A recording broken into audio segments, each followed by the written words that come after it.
ಬಸ್ನಲ್ಲಿ ಪ್ರವಾಸಕ್ಕೆಂದು ಬಂದು ಕಾಪು ತಾಲೂಕಿನ ಹೆಜಮಾಡಿ ಟೋಲ್ನಲ್ಲಿ ಹುಚ್ಚಾಟವನ್ನ ಬೆರೆಸಿದ ಕೇರಳ ಮೂಲದ ವಿದ್ಯಾರ್ಥಿಗಳ ಬಸ್ ವಿಜಯನಗರ ಜಿಲ್ಲೆಯ ಕೂಡ್ಲಿಗಿ ಎಂಬಲ್ಲಿ ಪಲ್ಟಿಯಾಗಿದೆ.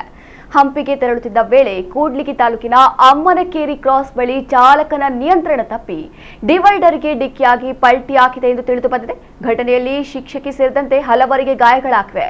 ಕೂಡ್ಲಿಗಿ ಪೊಲೀಸ್ ಠಾಣೆಯಲ್ಲಿ ಅಪಘಾತ ಪ್ರಕರಣ ದಾಖಲಾಗಿದೆ.